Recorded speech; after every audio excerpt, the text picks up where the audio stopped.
ದಿನದ ಮುಖ್ಯ ಅತಿಥಿ ಆಗಿರುವಂಥ ಶ್ರೀಯುತ ಡಾಕ್ಟರ್ ಯಶವಂತ್ ಸರ್ದೇಶ್ ಪಾಂಡೆ ಅವರು ಬೆಂಗಳೂರು ಹುಬ್ಳಿ ಸರ್ಕಲ್ ಹುಬ್ಳಿ ವೃತ್ತದ ಪ್ರಮುಖರಾದಂಥ ಶ್ರೀಯುತ ರಾಕೇಶ್ ಕುಮಾರ್ ಅವರೇ, ನನ್ನ ಸಹಪಾಠಿ ಶ್ರೀಯುತ ಆರ್ ರಮೇಶ್, ಕಾರ್ಯದರ್ಶಿ PNB employees union Karnataka state, ವೇದಿಕೆಯ ಮುಂಭಾಗ ಇರುವಂಥ ಎಲ್ಲ ಹುಬ್ಳಿ ವೃತ್ತದ ಸೀನಿಯರ್ ಆಫೀಸರ್ಸ್, ಎಲ್ಲ ಸಿಬ್ಬಂದಿ ವರ್ಗ, ಆಮೇಲೆ ಪಂಜಾಬ್ ನ್ಯಾಷನಲ್ ಬ್ಯಾಂಕ್ ಹುಬ್ಳಿ ವೃತ್ತದ ಎಲ್ಲ ಎಂಪ್ಲಾಯೀಸ್ಗೆ ಹೃತ್ಪೂರ್ವಕ ಹೃದಯದಿಂದ ನಮಸ್ಕಾರಗಳು.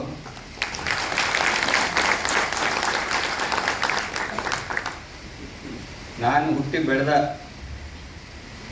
ಒಂದು ಜಿಲ್ಲೆ ಈ ಹುಬ್ಳಿ ವೃತ್ತದ, ನಿಮ್ಮ ಪಂಜಾಬ್ ನ್ಯಾಷನಲ್ ಬ್ಯಾಂಕ್ ಹುಬ್ಳಿ ವೃತ್ತದಲ್ಲೇ ಇರೋರು. ಸೊ ನಾವು ಹುಟ್ಟಿಂದಲೇ ನಮ್ಮ ಮನೆಯಲ್ಲಿ ನಮ್ಗೆ ಫಸ್ಟ್ ಕಲಿಸಿದ್ದು, ನಮ್ಮ ಅಪ್ಪ ಅಮ್ಮ, ನಮ್ಮ ತಂದೆ ತಾಯಿ ನಮ್ಗೆ ಫಸ್ಟ್ ಕಲಿಸಿದ್ದು ಬಸವಣ್ಣನವರ ವಚನಗಳು. ಸೊ ಈ ಕಾರ್ಯಕ್ರಮ ಉದ್ದೇಶಿಸಿ ನಾನು ಏನು ಮಾತಾಡಬೇಕು ಅದು ಮುಂಚೆ ಒಂದು ಬಸವಣ್ಣನವರ ಒಂದು ವಚನವನ್ನು ಹೇಳಿ ನಾನು ಇನ್ನೊಂದು ಕಾರ್ಯಕ್ರಮವನ್ನು ಮುಂದುವರಿಸ್ಬೇಕಂತ ಇಚ್ಛೆ ಪಡ್ತೀನಿ.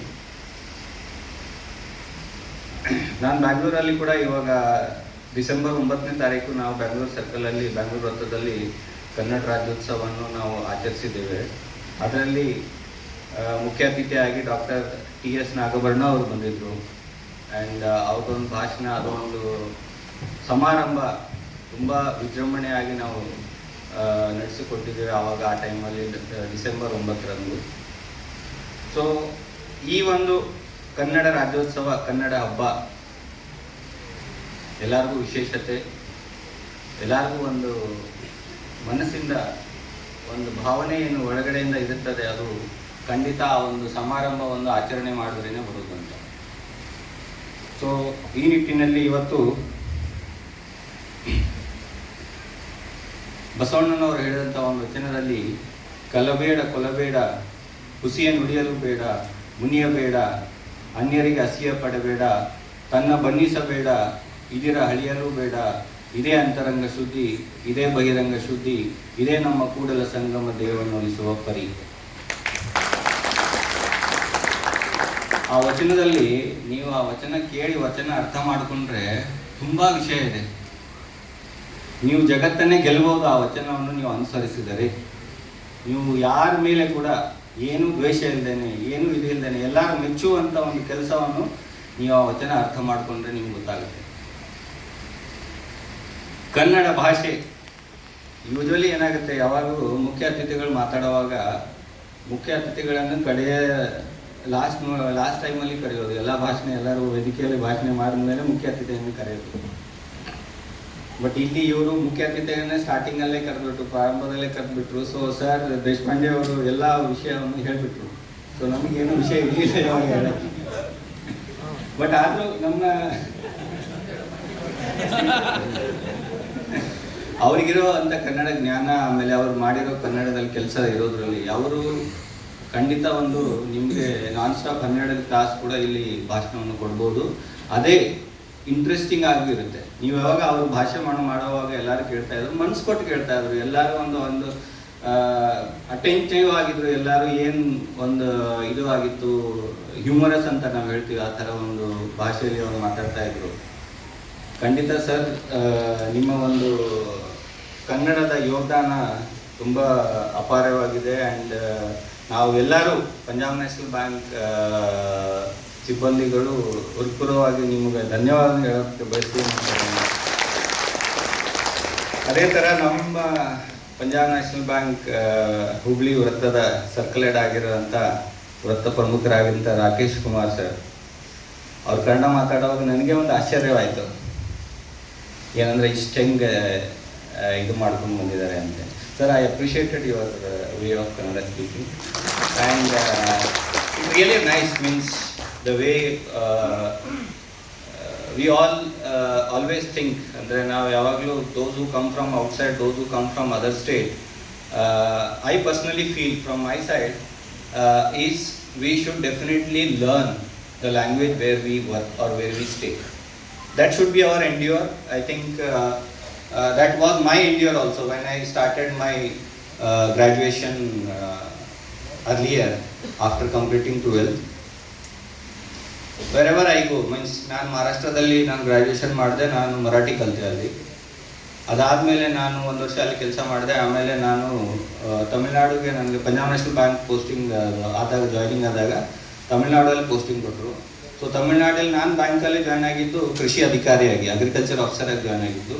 ಸೊ ಕೃಷಿ ಅಧಿಕಾರಿ ಅಂದರೆ ನಾವು ಹಳ್ಳಿಗಳೆಲ್ಲ ಕೆಲಸ ಮಾಡಬೇಕು, ರೂರಲ್ ಪ್ಲೇಸಸಲ್ಲಿ ಕೆಲಸ ಮಾಡಬೇಕು. ಸೊ ತಮಿಳ್ನಾಡು ಹೋದ ತಕ್ಷಣ ಅಲ್ಲೆಲ್ಲ ಹಳ್ಳಿಯಲ್ಲಿ ಕೆಲಸ ಮಾಡೋದಂದರೆ ನಾವು ಫಸ್ಟು ತಮಿಳ್ನಾಡಲ್ಲಿ ಕರ್ನಾಟಕದಂಥ ಆ ಥರ ಒಂದು ಉದಾರವಾದ ಜನಗಳು ಭಾಷೆಯಲ್ಲಿ ಇಲ್ಲ. ಬೇರೆ ವಿಷಯದಲ್ಲಿ ಇರ್ಬೋದು, ಬಟ್ ಭಾಷೆಯಲ್ಲಿ ಇಲ್ಲ. ಯಾಕೆ ಅಂದರೆ ನೀವು ತಮಿಳ್ನಾಡಿಗೆ ಹೋದರೆ ತಮಿಳು ಮಾತು ಕಲೀಲೇಬೇಕು. ಅದು ಒಂದು ಅವಶ್ಯಕವಾದ ವಿಷಯ ಅಲ್ಲಿ. ಇದ್ರ ಜೊತೆ ನಿಮ್ಮ ಅನಿವಾರ್ಯತೆನೂ ಹೇಳ್ಬಿಡಿ. ಸೊ ಅಲ್ಲಿ ನಾನು ಹೋದ ತಕ್ಷಣ ನನಗೆ ಒಂದು ನಾನು ಹುಟ್ಟಿ ಬೆಳೆದಿದ್ದೆಲ್ಲ ಬೀದರಲ್ಲಿ. ಸೊ ಏನೋ ಅಂದ್ರೆ ಬ್ಯಾಂಗ್ಳೂರ್ ಕಡೆ ಇರೋರು ಇಲ್ಲ ಸೌತ್ ಕರ್ನಾಟಕದಲ್ಲಿ ಇರೋರು ಸ್ವಲ್ಪ ತಮಿಳಿನ ಒಂದು ಭಾಷೆಯನ್ನು ಯೂಸ್ ಮಾಡಿರುತ್ತೆ. ನಾನು ಹುಟ್ಟಿ ಬೆಳೆದಿದ್ದೆಲ್ಲ ಬೀದರಲ್ಲಿ, ಬೋಸಡಿ ಮಗನೆ ಸುಳ್ಳೆ ಮನೆ ಇಲ್ಲದ್ರೆ ನಮ್ಮ ಭಾಷೆಗಳು ಆಗೋದಿಲ್ಲ. ಸೊ ಮಾತಾಡೋದೇ ಹಿಂಗೆ ನಾವು ಮಾತಾಡೋದು. ಯಾರಾದರೂ ಬಂದರೆ ಕೂಡ ನಮ್ಮಲ್ಲಿ ಬೀದರಲ್ಲಿ ಇದ್ದಾಗ ಏನಾದ್ರು ನಾವು ಫ್ರೆಂಡ್ ಜೊತೆ ನಿಂತಾರೆ, ಯಾರಾದರೂ ಅವ್ನು ಎಲ್ಲಿದ್ದಾನೆ ರಮೇಶ ಅನ್ನಿಲ್ಲ, ಬೋಸಡಿ ಮಗ ಅಲ್ಲಿ ನಿಂತಾನೆ ಅವರ. ಸೊ ಈ ಥರ ಒಂದು ಭಾಷೆ ನಾವು ಮಾತಾಡಿ ಕಲ್ತಿರೋರು ಬಂದಿರೋರು. ನನಗೂ ತಮಿಳ್ನಾಡು ಹೋದ ತಕ್ಷಣ ಏನೋ ಒಂದು ವರ್ಡ್ ತಮಿಳು ಗೊತ್ತಿರಲಿಲ್ಲ. ಬಟ್ ನಾನು ಅದನ್ನು ಒಂದು ಚಾಲೆಂಜಾಗಿ ತೊಗೊಂಡು ಫಸ್ಟು ಏನು ಮೂರೇ ವಿಷಯ ಮಾತಾಡ್ತಾ ಇದ್ದೆ ನಾನು. ಏನು ಮಾಡ್ತಾ ಇದ್ದೆ ಅಂದರೆ, ಒಂದು, ಎಷ್ಟು ಜಾಸ್ತಿ ನಾವು ಆ ಭಾಷೆಯನ್ನು ಕೇಳ್ತೀವೋ ಅಷ್ಟು ಜಾಸ್ತಿ ನಮಗೆ ಆ ಶಬ್ದಗಳನ್ನು ಗೊತ್ತಾಗುತ್ತೆ. ಫಸ್ಟು ಕೇಳಬೇಕು ಕಿವಿಯಿಂದ. ಎರಡನೇದು ನೋಡೋದು ಹೆಂಗೆ ಅಂದರೆ, ಇವಾಗ ನಾವು ತಮಿಳಲ್ಲಿರೋ ಯಾವುದಾದ್ರೂ ಬೇರೆ ಭಾಷೆಯಲ್ಲಿ ಕನ್ನಡದಲ್ಲಿ ಕನ್ನಡ ಕಲಿಬೇಕಂದ್ರೆ ಕನ್ನಡದಲ್ಲಿ ಭಾಷೆಯಲ್ಲಿರೋ ಚಲನಚಿತ್ರಗಳನ್ನು ನೋಡೋದು, ಧಾರಾವಾಹಿಗಳನ್ನು ನೋಡೋದು, ಕನ್ನಡದಲ್ಲಿ ಟಿ ವಿಯಲ್ಲಿ ಬರೋದನ್ನು ಕೇಳೋದು. ಸೊ ಆ ಭಾಷೆಯಲ್ಲಿರೋ ಚಲನಚಿತ್ರಗಳು, ಧಾರಾವಾಹಿ ಎಲ್ಲ ನೋಡೋಕೆ ಸ್ಟಾರ್ಟ್ ಮಾಡುತ್ತೆ. ಆಮೇಲೆ ಎಲ್ಲರೂ ಮಾಡೋ ಥರ ನಾನು ಒಂದು ಕೆಲಸ ಮಾಡಿದೆ. ಏನಂದರೆ 30 ದಿವಸಗಳೇ ತಮಿಳು ಕಳೆಯೋದು, 30 ದಿವಸದಲ್ಲಿ ಕನ್ನಡ ಕಳೆಯೋದು ಏನು ಬರುತ್ತಲ್ಲ ಆ ಬುಕ್ ತೊಗೊಂಡೆ. ಯಾಕೆ ತೊಗೊಂಡೆ ಆ ಬುಕ್ ಅಂದರೆ, ಅಲ್ಲಿ ರೆಕಾರ್ಡ್ಸ್ ಎಲ್ಲ, ಲ್ಯಾಂಡ್ ರೆಕಾರ್ಡ್ಸ್ ಎಲ್ಲ ತಮಿಳಲ್ಲಿ ಇರೋದು. ಸೊ ನಾವು ಅಟ್ಲೀಸ್ಟ್ ಅವನ ಹೆಸರು, ಅವನ ಅಪ್ಪನ ಹೆಸರು, ಅವನ ಊರ ಹೆಸರು ಆದರೂ ಗೊತ್ತಾಗಬೇಕಾಗಲ್ಲ. ನಾಳೆ ಅವನೋ ಒಂದು ಬಸವರಾಜ್ ಅಂತ ಹೇಳೋ ಹೆಸರಲ್ಲೂ ಉದಯ್ ಕುಮಾರ್ ಹೆಸರಲ್ಲಿ ಸಾಲ ತಗೊಂಡು ಬಸವರಾಜ್ ಲ್ಯಾಂಡ್ ರೆಕಾರ್ಡ್ ಕೊಟ್ಬಿಟ್ರೆ ನಾನು ಆಮೇಲೆ ಪ್ರಾಬ್ಲಮಲ್ಲಿ ಸಿಕ್ಕಾಕೋತೇನೆ. ಸೊ ಹಂಗಾಗಿ ಫಸ್ಟು ಭಾಷೆಗಳನ್ನು ಓದೋದು ಕಲ್ತ್ಬಿಟ್ವಿ. It took me only 6 months to learn Tamil. So it is not that difficult that ಇಲ್ಲಿ ಕರ್ನಾಟಕದಾಗ ಬಂದು ಕನ್ನಡವನ್ನು ನಾವು ಕಲಿಯೋಕ್ಕೆ ತುಂಬ ಕಷ್ಟ ಆಗುತ್ತೆ, ಕಷ್ಟ ಇದೆ ಅಂತೇಳಿ ಹೇಳೋದು. I say it's truly untruth statement. One can learn any language if they decides to, if they want to, if they will to, within maximum period of 6 months. I think not more than that. I speak Marathi, I speak Tamil, I speak Telugu, little bit of, not most of it. ನಾನು proud ಕನ್ನಡಿಗ ಆಗಿ ನಿಮ್ಮ ಎದುರುಗಡೆ ನಿಂತಿದ್ದೀನಿ ಇವತ್ತು. ನನಗೆ ಭಾಷೆ ಮೇಲೆ ಇರುವಂಥ ಪ್ರೀತಿ ಖಂಡಿತ ಜಾಸ್ತಿ ಇದೆ. ಯಾವುದೇ ಭಾಷೆ ಇರಲಿ, ನಾವು ಯಾವುದೇ ಸ್ಟೇಟ್ಗೆ ಹೋಗಲಿ, ನಾನು ಯಾವುದೇ ರಾಜ್ಯಕ್ಕೆ ಹೋಗಲಿ, ನಾನು ಖಂಡಿತವಾಗಿ ಹೇಳ್ತೀನಿ, ಆ ಸ್ಟೇಟ್, ಆ ರಾಜ್ಯದ ಭಾಷೆಯನ್ನು ಖಂಡಿತ ನಾನು ಕಲಿತೀನಿ ಅಂತ. ಯಾಕೆ? ಆ ಭಾಷೆ ನಾವು ಇರೋ ರಾಜ್ಯದಲ್ಲಿ ಇರೋ, ಪ್ಲೇಸಲ್ಲಿ ಇರೋ, ಜಿಲ್ಲೆಯಲ್ಲಿ ಇರೋ, ಆ ಪ್ರಾಂತ್ಯದಲ್ಲಿ ಇರೋ ಭಾಷೆ ಬಗ್ಗೆ ನಮಗೆ ಅಭಿಮಾನವಿರಬೇಕು. ನಾನಿವತ್ತು ಈ ಒಂದು ಕನ್ನಡ ಸಂಘ, ಕನ್ನಡ ಹಬ್ಬ ಏನು ಮಾಡ್ತಾ ಇದ್ದೀವಿ, ಪಂಜಾಬ್ ನ್ಯಾಷನಲ್ ಬ್ಯಾಂಕ್ ಕನ್ನಡ ಹಬ್ಬ, ಈ ವೇದಿಕೆ ವತಿಯಿಂದ ಒಂದೇ ಒಂದು ನಿಮ್ಗೆ ವಿನಂತಿ ಮಾಡೋದು ಏನಂದ್ರೆ, ನೀವು ಯಾವುದೇ ಭಾಷೆ ಮಾತಾಡಿ, ನಿಮ್ಮ ಮದರ್ ಟಂಗ್ ಯಾವುದೇ ಆಗಿರಲಿ, ಬಟ್ ನಾವು ತಿನ್ನುತ್ತಿರೋ ಪ್ಲೇಸು, ಕುಡಿಯೋ ಥರ ನೀರು, ಈ ಪ್ರಾಂತ್ಯದಲ್ಲಿ ಇರೋವರೆಗೂ ಕನ್ನಡವನ್ನು ಕಲ್ತ್ಕೊಂಡು ಹೋಗಿ. ಅದು ಯಾಕೆ ಇಂಪಾರ್ಟೆಂಟ್ ಕೂಡ ಇದು ಕೂಡ ಹೇಳ್ತೀನಿ. ಇವಾಗ ನೀವು ಬೇರೆ ಬೇರೆ ಸ್ಟೇಟಿಂದ ಪ್ರಮೋಷನಲ್ಲಿ ಬರ್ತಾರೆ ಜನ, ಎಲ್ಲ ಟ್ರಾನ್ಸ್ಫರ್ ಆಗಿ ಬರ್ತಾರೆ. ಅವ್ರ ಹಸ್ಬೆಂಡ್ ಎಲ್ಲಾದ್ರೂ ಕೆಲಸ ಮಾಡೋರು ಇರ್ತಾರೆ. ಇವಾಗ ನಮ್ಮ ಬೆಂಗಳೂರಲ್ಲಿ ಆದರೆ IT ತುಂಬ ಜನ ಬೇರೆ ಸ್ಟೇಟಿಂದ ಕೆಲಸ ಮಾಡೋರು ಇದ್ದಾರೆ. ಸೊ ಹಂಗಾಗಿ ರಿಕ್ವೆಸ್ಟ್ ಟ್ರಾನ್ಸ್ಫರಲ್ಲಿ ಬರ್ತಾರೆ, ಅವ್ರ ಹಸ್ಬೆಂಡಲ್ಲಿ ಇದ್ದಾರೆ ಅಂತ ಹೇಳಿ. ಇವಾಗ ಇಲ್ಲಿ ಕೂಡ ಬರ್ತಾರೆ, ಆಂಧ್ರದಿಂದ ಬರ್ತಾರೆ, ತಮಿಳ್ನಾಡಿಂದ ಬರ್ತಾರೆ. ಸೊ ಇವಾಗ ಆಂಧ್ರ ತೆಲಂಗಾಣದಿಂದ ಬಂದಿರೋರು ಏನಂತಾರೆ, ಸರ್ ನನಗೆ ಪೋಸ್ಟಿಂಗ್ ಅಲ್ಲಿ ಬೀದರು, ರಾಯಚೂರು, ಯಾದಗಿರಿ, ಬಳ್ಳಾರಿ ಈ ಸೈಡಲ್ಲಿ ಪೋಸ್ಟಿಂಗ್ ಇದ್ರೆ ನೋಡಿ ಸರ್ ಅಂತ ಹೇಳೋದು. ಯಾಕಂದರೆ ಆ ಸೈಡಲ್ಲಿ ಜನ ತೆಲುಗು ಮಾತಾಡ್ತಾರೆ ಅಂತ. ನನಗೆ ಇದಾಗುತ್ತೆ ಸರ್ ಕೆಲಸ ಮಾಡೋಕ್ಕೆ ಅಂತ. ಅದೇ ಅವ್ರಿಗೆ ಆ ಭಾಷೆ ಗೊತ್ತಿದ್ರೆ, ಸರ್ ನಾನು ಬೀದರಿಂದ ಮಂಗಳೂರುವರೆಗೆ, ಬೀದರಿಂದ ಈ ಕಡೆ ಬಳ್ಳಾರಿವರೆಗೆ, ಕಾರವಾರವರೆಗೆ, ಎಲ್ಲಿ ಬೇಕೋ ಅಲ್ಲಿ, ಚಿತ್ರದುರ್ಗವರೆಗೆ ನನಗೆ ಎಲ್ಲಿ ಬೇಕೋ ಅಲ್ಲಿ ಪೋಸ್ಟಿಂಗ್ ಕೊಡಿ ಸರ್, ನಾನು ಕೆಲಸ ಮಾಡ್ತೀನಿ ಅಂತ ಒಂದು ಕಾನ್ಫಿಡೆನ್ಸು ನಿಮಗೆ ಭಾಷೆ ಗೊತ್ತಿದ್ರೆ ತಾನೇ ಬರೋದು. ನಿಮ್ಗೆ ಯಾವಾಗ ಗೊತ್ತಾಗುತ್ತೆ ಯಾವ ಪ್ಲೇಸಲ್ಲಿ ಎಷ್ಟು ವೈಶಿಷ್ಟ್ಯ ಇದೆ ಅಂತ ಹೆಂಗೆ ಗೊತ್ತಾಗುತ್ತೆ? ಕರ್ನಾಟಕ ಸ್ಟೇಟನ್ನು, ಕರ್ನಾಟಕ ರಾಜ್ಯವನ್ನು ನಾವು ಏನಂತ ಕರಿತೀವಿ? ಕರ್ನಾಟಕ ಟೂರಿಸಂ ಅವರು ಹೇಳ್ತಾರೆ, Karnataka state is one state many world's ಅಂತ. ಸೊ ಆ ಒನ್ ಸ್ಟೇಟ್ ಮೆನಿ ವರ್ಲ್ಡ್ಸ್ ಹೇಳೋದಕ್ಕೂ ಹಿಂದೆನೂ ಒಂದು ರೀಸನ್ ಇದೆ. ಆ ಮೆನಿ ವರ್ಲ್ಡ್ಸನ್ನು ನೀವು ಎಕ್ಸ್ಪ್ಲೋರ್ ಮಾಡ್ಕೊಳ್ಳೋಕೆ ಯಾವಾಗ ಆಗುತ್ತೆ? ನೀವು ಭಾಷೆಯನ್ನು ಯಾವಾಗ ಕಲಿತೀರೋ, ಆ ಒಂದು ಭಾಷೆ ಕಲಿತ ಮೇಲೇ ನಿಮಗೆ ಆ ಒಂದು ಮೆನಿ ವರ್ಲ್ಡ್ಸ್ ಆ ಒಂದು ಇದು ನಿಮಗೆ ಸೊಗಸು ಆವಾಗ ನಿಮಗೆ ಕಾಣಿಸುತ್ತೆ. ಸೊ ಅದಕ್ಕಾಗಿ ನಾವು ಭಾಷೆ ಕಲಿಬೇಕು. ಇವತ್ತು ನಾನು ಕರ್ನಾಟಕ, ತಮಿಳ್ನಾಡಲ್ಲಿ ಎಲ್ಲಿ ಯಾವ ಕೊನೆಯಲ್ಲಿ ಹೋದ್ರು ಕೂಡ, ಮಹಾರಾಷ್ಟ್ರದಲ್ಲಿ ಯಾವ ಕೊನೆಯಲ್ಲಿ ಹೋದ್ರು ಕೂಡ, ಇಲ್ಲ ತೆಲಂಗಾಣ, ಆಂಧ್ರ ಆಗಲಿ ಎಲ್ಲಿ ಹೋದ್ರು ಕೂಡ ನಾವು ಕೆಲಸ ಮಾಡೋ ಕಾನ್ಫಿಡೆನ್ಸು ನನಗಿದೆ. ಅಲ್ಲಿನ ಜನರ ಜೊತೆ ನಾನು ಕನೆಕ್ಟ್ ಆಗಿ ಕಣ್ಣಲ್ಲಿ ಕಣ್ಣಿಟ್ಟು ಅವ್ರ ಹೃದಯಕ್ಕೆ ಟಚ್ ಮಾಡೋ ಥರ ಭಾಷೆ ಆಡೋದು ನನಗೆ ಕಾನ್ಫಿಡೆನ್ಸ್ ಇದೆ. ಯಾಕೆ ಬರುತ್ತೆ ಕಾನ್ಫಿಡೆನ್ಸು? ನಾವು ಭಾಷೆ ಕಲ್ತ್ರೆ ಬರುತ್ತೆ. ಕಾಮ್ರೇಡ್ ಉದಯ್ ಕುಮಾರ್ ಜಿಂದಾಬಾದ್, ಕಾಮ್ರೇಡ್ ಉದಯ್ ಕುಮಾರ್ ಜಿಂದಾಬಾದ್. ಸೊ ನನ್ನ ಕಳಕಳಿ ವಿನಂತಿ ನಿಮಗೆಲ್ಲ ಏನಂದ್ರೆ, ಎಲ್ಲರೂ ಕನ್ನಡ ಬರದೇ ಇರಲಿ, ಏನೇ ಇರಲಿ, ನೀವು ಇರೋ ಒಂದು ಡ್ಯೂರೇಷನ್ 2 ವರ್ಷ ಇರ್ತಿರೋ, 3 ವರ್ಷ ಇರ್ತಿರೋ, 4 ವರ್ಷ ಇರ್ತಿರೋ, ದಯವಿಟ್ಟು ನಿಮ್ಮ ಕಡೆಯಿಂದ ಎಷ್ಟಾಗುತ್ತೆ ಅಷ್ಟು ಪ್ರಯತ್ನ ಪಡಿ ಕನ್ನಡ ಕಲಿಯೋಕ್ಕೆ. ಕನ್ನಡ ತುಂಬ ಒಳ್ಳೆಯ ಸಬ್ಜೆಕ್ಟ್, ಕನ್ನಡ ತುಂಬ ಒಳ್ಳೆಯ ಲ್ಯಾಂಗ್ವೇಜ್ ಇದು. ನಾನು ಪ್ರಾಥಮಿಕ ಶಿಕ್ಷಣದಿಂದ ಕನ್ನಡ ಭಾಷೆಯಲ್ಲಿ ಓದಿದ್ದು. ನಾವು ಬೀದರಲ್ಲಿ ಹುಟ್ಟಿ ಬೆಳೆದಿದ್ದು. ನಾನು ಕನ್ನಡ ಮಾಧ್ಯಮದಲ್ಲೇ ನಾನು 1st ಇಂದ 10th ವರೆಗೆ ಓದಿದ್ದು. ಸೊ ಅವಾಗ ಓದೋವಾಗ ನನಗೆ ಅನಿಸ್ತಾ ಇಲ್ಲ, ಯಾಕಂದ್ರೆ ನಾವು ಐದನೇ ಕ್ಲಾಸಿಂದನೇ ನಮಗೆ ಇಂಗ್ಲೀಷ್ ಸ್ಟಾರ್ಟ್ ಆಗಿದ್ದು ಅವಾಗ. ಸೊ 5ನೇ ಕ್ಲಾಸ್ವರೆಗೆ ABCD ಗೊತ್ತಿರಲಿಲ್ಲ ನನಗೆ ಕನ್ನಡ ಭಾಷೆ ಓದೋವಾಗ. ಅವಾಗ ನಮ್ಗೆ ಗೊತ್ತಿರಲಿಲ್ಲ, ಸ್ಟೂಡೆಂಟ್ ಆಗಿದ್ದಾಗ, ವಿದ್ಯಾರ್ಥಿ ಆಗಿದ್ದಾಗ ಕನ್ನಡ ಭಾಷೆ ಸೊಗಸು, ಕನ್ನಡ ಭಾಷೆ ವಿಶೇಷತೆ ನಮ್ಗೆ ಗೊತ್ತಿರಲಿಲ್ಲ. ಅವಾಗ ಸ್ಟೂಡೆಂಟ್ ಆಗಿದ್ದಾಗ ಏನೋ ಒಂದು ಕಲಿಸ್ತಾ ಇದ್ರೆ, ಅಪ್ಪ ಕಲಿತಾ ಇದ್ದೀವಿ ಅಂತ ಹೇಳ್ತಾ ಇದ್ದೀವಿ. ಬಟ್ 5ನೇ ಸ್ಟ್ಯಾಂಡರ್ಡಿಂದ ABCD ಸ್ಟಾರ್ಟ್ ಆಯಿತು ನಮಗೆ. ಆವಾಗ ತುಂಬ ವಿಷಯ ಹೇಳಿದ್ರು. ಯಾವಾಗ ಸರ್ದೇಶ್ ಪಾಂಡೆ ಸರ್ ಹೇಳೋ ಹಂಗೆ, ಕನ್ನಡ ಲ್ಯಾಂಗ್ವೇಜ್ ಹೆಂಗಂದರೆ, ಲ್ಯಾಂಗ್ವೇಜಲ್ಲಿ ಇರೋದು ಫ್ಯೂನೆಟಿಕ್, ನಾನ್ ಫ್ಯೂನೆಟಿಕ್ ಲ್ಯಾಂಗ್ವೇಜ್ ಅಂತಾರೆ. ಸೊ ಫ್ಯೂನೆಟಿಕ್ ಲ್ಯಾಂಗ್ವೇಜಲ್ಲಿ ಕನ್ನಡ ಭಾಷೆ 99.9% ಫ್ಯೂನೆಟಿಕ್ ಲ್ಯಾಂಗ್ವೇಜ್. ಅಂದರೆ ಅದರ ಅರ್ಥ ಏನಂದರೆ, ಕನ್ನಡದಲ್ಲಿ ನೀವು ಹೇಗೆ ಹೇಳ್ತಿರೋ, ನೀವು ಯಾವುದೇ ಭಾಷೆಯಲ್ಲಿ ಏನೇ ಮಾತಾಡಿದ್ರು ಅದೇ ಥರ ನಾವು ಕನ್ನಡದಲ್ಲಿ ಬರಿಬೋದು. ಏನೂ ಚೇಂಜ್ ಇಲ್ಲದೇ ಅದೇ ಥರ ನಾವು ಕನ್ನಡದಲ್ಲಿ ಬರಿಬೋದು, ಅದೇ ಥರ ನಾವು ಮಾತು ಕೂಡ ಅದು ಆಡ್ಬೋದು. That is called phonetic language ಅಂತ. So Kannada is the only language which has got that much of phoneticity in that language, where 99.99% phonetic ಆಗಿದೆ ಕನ್ನಡ ಲ್ಯಾಂಗ್ವೇಜ್. ಇಷ್ಟಿಗಿಂತ ಏನೇ ಹೆಮ್ಮೆ ಬೇಕು ನಮಗೆ ಕನ್ನಡ ಕಲಿಯೋದು. ಇವಾಗ ನಾವು 5ನೇ ಕ್ಲಾಸಿಂದ ಇಂಗ್ಲೀಷ್ ಕಲಿಯುವಾಗ ಈಗ ನಮಗೆ ವಾಕಿಂಗ್ ಅಂದರೆ WALKING ಅಂತ ಬರುತ್ತೆ, ಟಾಕಿಂಗ್ ಅಂದರೆ TALKING ಅಂತ. ಸೊ ಅದು ಎಲ್ಲಿ ಯಾಕೆ ಬರ್ತಾನೆ? ನೀವು ಹೇಳೋವಾಗ ವಾಕಿಂಗ್, ಟಾಕಿಂಗ್ ಅಂತ ಇದ್ರೆ ಎಲ್ಲಂತೂ ಬರ್ತಾನೆ ಇಲ್ಲ ಇದರಲ್ಲಿ. ಯಾಕೆ ಸರ್ ಎಲ್ಲಿ ಬರ್ತಾ ಇಲ್ಲ ಅಂದರೆ, ಇದು ಎಲ್ಲಿ ಸೈಲೆಂಟ್ ಇದೆ ಅಂತಾರೆ. ಯಾಕೆ ಸೈಲೆಂಟ್ ಇದೆ ಯಾರು ಗೊತ್ತಿಲ್ಲ, ಎಲ್ಲಿ ಸೈಲೆಂಟ್ ಇದೆ ಅಂತ.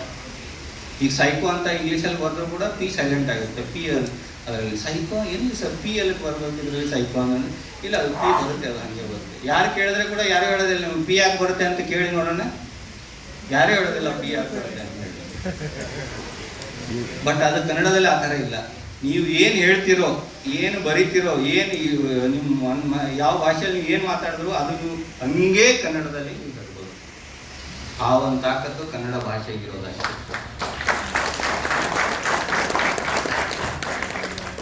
ಸೊ ಖಂಡಿತ ನಾವು ಇದನ್ನು ಕನ್ನಡ ಭಾಷೆಯನ್ನು ನಾವು ಉಳಿಸಿ ಬೆಳೆಸಬೇಕು, ನಾವೆಲ್ಲರದ್ದು ಒಂದು ಜವಾಬ್ದಾರಿ.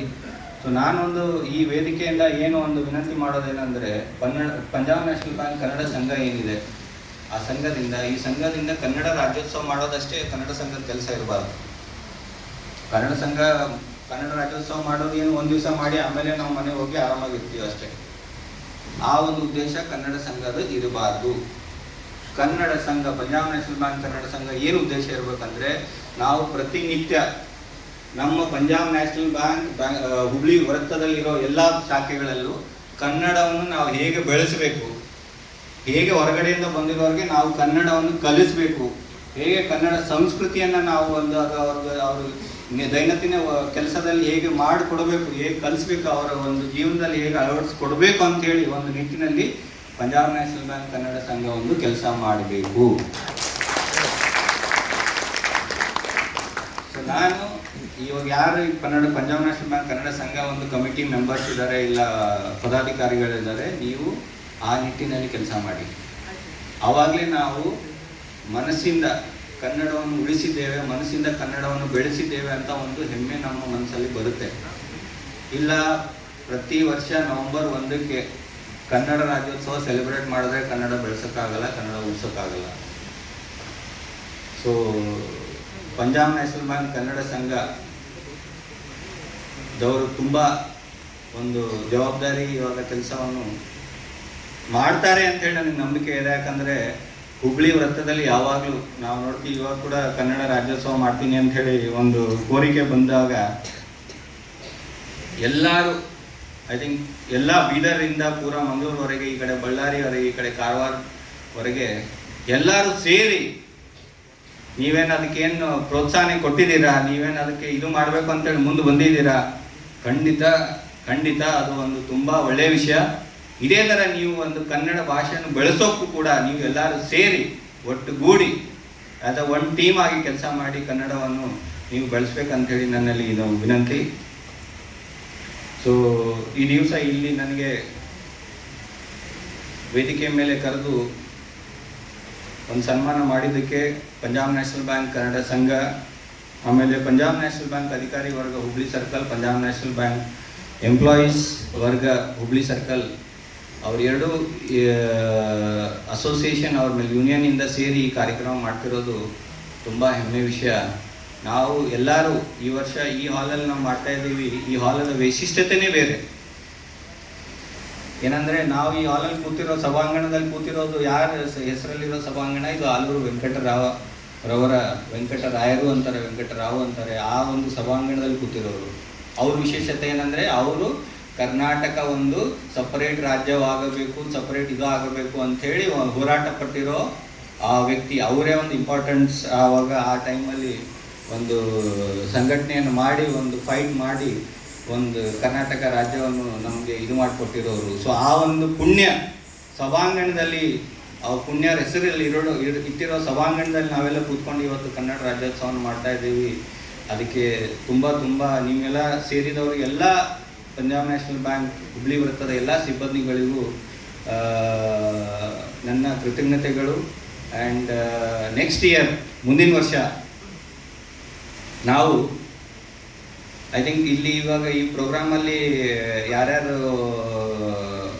ಐ ಥಿಂಕ್ ಒಳ್ಳೆ ಮಾರ್ಕ್ಸ್ ತೊಗೊಂಡಿದ್ದಾರೆ 10th ಕ್ಲಾಸಲ್ಲಿ ಇಲ್ಲ 12th ಕ್ಲಾಸಲ್ಲಿ, ಅವ್ರಿಗೆ ನಾವು ಆನರ್ ಮಾಡ್ತಾ ಇದ್ದೀವಿ ಅನಿಸುತ್ತೆ.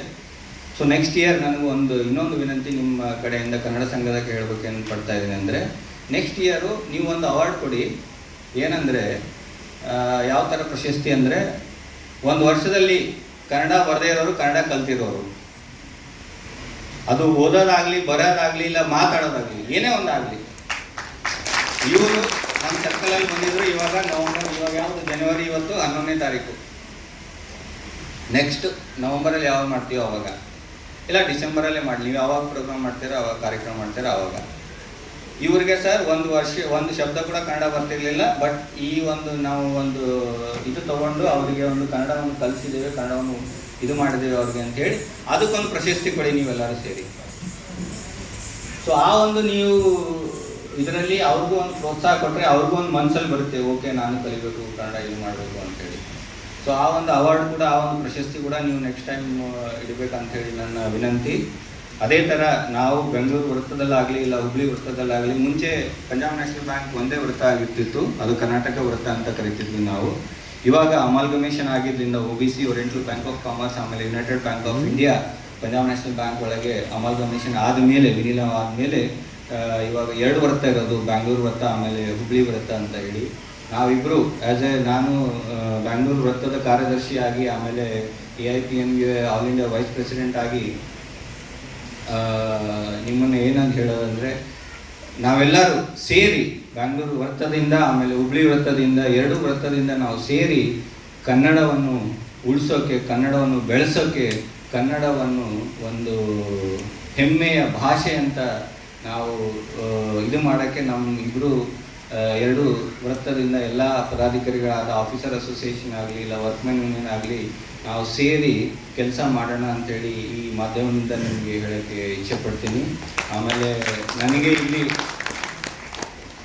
ಕರೆದಂಥ ಎಲ್ಲ ಪಂಜಾಬ್ ನ್ಯಾಷನಲ್ ಬ್ಯಾಂಕ್ ಕನ್ನಡ ಸಂಘ ಹುಬ್ಳಿ ವೃತ್ತದ ಎಲ್ಲ ಪದಾಧಿಕಾರಿಗಳಿಗೂ ನನ್ನ ಧನ್ಯವಾದಗಳು. ಕೊನೆಯದಾಗಿ ನಾನು ಹೇಳೋದು ಒಂದೇ, ನನ್ನ ಮಾತನ್ನು ಮುಗಿಸೋದ್ರಲ್ಲಿ ಒಂದೆರಡು ಇದೇ ಹೇಳಿ ನಾನು ಮುಗಿಸ್ಬೇಕಂತ ಇಚ್ಛೆ ಪಡ್ತೀನಿ. ಎಲ್ಲಾದರೂ ಇರು, ಎಂತಾದರೂ ಇರು, ಎಂದೆಂದಿಗೂ ನೀ ಕನ್ನಡವಾಗಿರು. ಸೊ ದಯವಿಟ್ಟು ಈ ಒಂದು ಲೈನನ್ನು ನೀವು ಮರಿಬೇಡಿ. ನೀವೆಲ್ಲಾದರೂ ಇರಿ, ಎಂತಾದರೂ ಇರಿ, ನೀವೆಂದೆಂದಿಗೂ ಕನ್ನಡವಾಗಿರಿ ಅಂತ ಹೇಳಿ ನಮಗೆಲ್ಲ ಧನ್ಯವಾದಗಳನ್ನು ಹೇಳ್ತಾ ನನ್ನ ಮಾತನ್ನು ಮುಗಿಸ್ತೀನಿ. ಕಾಮ್ರೇಡ್ ಉದಯ್ ಕುಮಾರ್ ಜಿಂದಾಬಾದ್. ಕಾಮ್ರೇಡ್ ಉದಯ್ ಕುಮಾರ್ ಜಿಂದಾಬಾದ್. ಧನ್ಯವಾದಗಳು ಉದಯ್.